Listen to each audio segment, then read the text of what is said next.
Yang diajarkan oleh Nabi itu sallallahu alaihi wasallam punya beberapa sifat. Satu, ada diajarkan petunjuknya. Kalau sudah saya sebut petunjuk, itu saya beri nama khusus, sebut dalil namanya. Ya.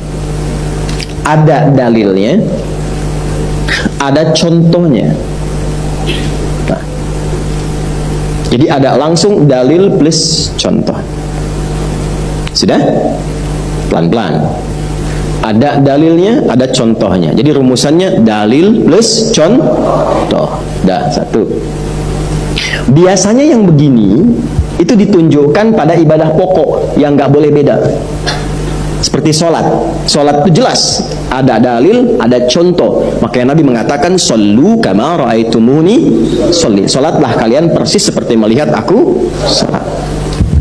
Dua, ada dalil, tidak ada contoh. Ya, atau sebelum ke sana ada dalil, contoh sementara sifatnya. Contoh sementara. Setelah itu Nabi diduga tidak mencontohkan lagi. Ya, apa diantara permisalannya? Kunut. Nabi pernah kunut, ya kan, berdoa. Terus turun Quran surah ketiga Ali Imran ayat 128. Ya, ada dugaan Nabi tidak pernah mengerjakan itu lagi, tapi mengajarkan doa kepada cucunya Al Hasan. Dan dikutip nanti oleh Ibnu Umar radhiyallahu taala anhuma. Keluarlah kemudian doa yang kita kenal viral sekarang. Allahumma hadina fiman hadaitu, afina fiman, dan seterusnya. Jelas sampai sini? Baik, itu yang dalil, contohnya sementara. Yang ketiga, ada dalilnya tapi tidak ditemukan contohnya. Ada dalilnya, tidak ditemukan contohnya.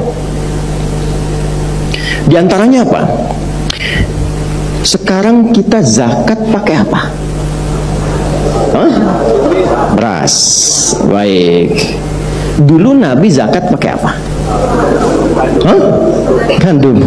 Kemudian kurma. Pernah nggak Nabi zakat pakai beras? Berarti nggak ada contohnya. Bidah itu. Cara memahami tidak begitu. Ada nggak dalilnya? Ada. Bagaimana memahami dalil itu? Ada metodologi namanya kias, analogi. Oh, kurma, gandum itu makanan pokok di era Nabi. Nah, sekarang makanan pokok kita apa? Bukan nasi. Beras itu makanan pokok bagi hewan yang punya tembolok. Ayam, bebek, makan tuh beras. Ya. Kita makanan pokoknya tapi sumber nasi dari nah, sekalipun nggak ada contoh spesifik, tapi dalil yang mengarah ke situ ada. Jelas? Nah, ada lagi yang sifatnya samar. Ya, samar. Samar tuh nggak kelihatan langsung gitu. Ya, nggak kelihatan langsung. Nabi tidak mengiyakan, tapi juga tidak menolak. Dalilnya sifatnya samar. Contoh nggak ada sama sekali. Biasanya disebut dengan takrir bagian keempat itu. Ketetapan Nabi yang Nabi tidak mengiyakan, tidak menolak, tapi didiamkan. Nah, diam ini tandanya setuju. Nanti adopsi dari sini di bab nikah, dilamar. Kalau perempuan dilamar hanya diam, itu tanda setuju. Makanya kalau menolak bersuara, Bu. Jangan diam. Ya, kaidah usul fikihnya berbunyi as-sukutu alamatu heeh. Ya. Diam itu tanda setuju. Nah, contoh, Nabi itu sedang semeja dengan Khalid bin Walid, jenderal perang, panglima. Tiba-tiba Khalid itu menguji ingin makan dab. Dab, ya, itu kayak binatang gurun gitu ya. Ya, sejenis biawak atau kayak kadal begitu, jenis biawak lah. Digurun tapi namanya dab. Kemudian dihidangkan, dimasak. Wallahu a'lam apakah dibakar ataukah diguling dan sebagainya, ada. Lalu ini yang menarik, Nabi dihidangkan, Nabi nggak makan. Lalu Khalid mencoba. Begitu Khalid coba, Nabi mendiamkan, nggak komen. Jadi dilarang juga tidak, tapi Nabi nggak makan. Contoh nggak ada, dalilnya nggak saling langsung.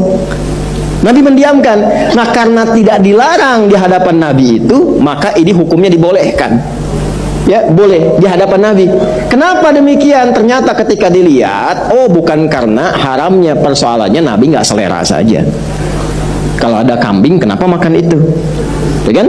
Tapi persoalannya kenapa Khalid mencoba? Karena Khalid itu banyak waktunya di peperangan. Kalau sedang perang susah ketemu kambing guling. Yang ada kan hewan begini, kalau nggak tahu hukum gimana makan? Nanti itu diadopsi oleh pasukan khusus kita. Apa hukumnya makan ular? Apa hukumnya makan singa misalnya? Apa hukumnya makan harimau? Nggak ada yang biasa-biasa. Kalau nggak tahu hukum begini, susah menemukan hukum. Kelaparan sendiri. Kata musuh, nggak usah diserang, ntar mati sendiri. Nah, ini hukum 4. Nah, keempat-empatnya ini kalau sudah ada, ini dasar dulu ya. Ini masuk dalam kategori sunnah. Jelas. Nggak boleh dibilang bid'ah. Tidak boleh dibilang bid'ah. Jadi sunnah itu ada yang dalil plus contoh, ada yang dalil contohnya sementara, ada yang dalil nggak ada contohnya, ada yang dalilnya samar tapi ditetapkan oleh Nabi. Nah, dari sini saya mengoreksi sedikit dulu. Koreksi sedikit. Apa koreksinya? Anda jangan katakan begini, tidak setiap yang tidak ada contoh dari Nabi itu bid'ah. Itu pernyataan kurang lengkap. Jelas ya? Mana contohnya dari Nabi? Nah, itu biasanya baru sampai sini belajarnya. Yang ini belum. Karena nanti tidak semua yang tidak Nabi contohkan tidak menjadi sunnah. Karena ada perkara yang sangat jelas gak butuh contoh lagi. Ada perkara yang ringan yang semua orang bisa kerjakan, tinggal Nabi tunjukkan contohnya masing-masing prakteknya sesuai kebutuhannya. Jelas. Dan itu ulama sudah sepakat semua sedunia. Jadi kalau antum beda, antum yang beda sendiri. Paham ya? Nah, ini dulu. Dan tidak boleh kita berprasangka yang tidak baik. Jadi jangan mengecilkan orang, menuduh orang dan sebagainya. Tidak. Kita sedang belajar untuk memahamkan diri kita. Jadi kalau ada pernyataan, statement misalnya, itu nggak ada contohnya, bid'ah, itu kurang lengkap. Ya, tidak juga harus langsung menyalahkan. Tidak, itu kurang lengkap. Itu baru versi yang pertama yang ini.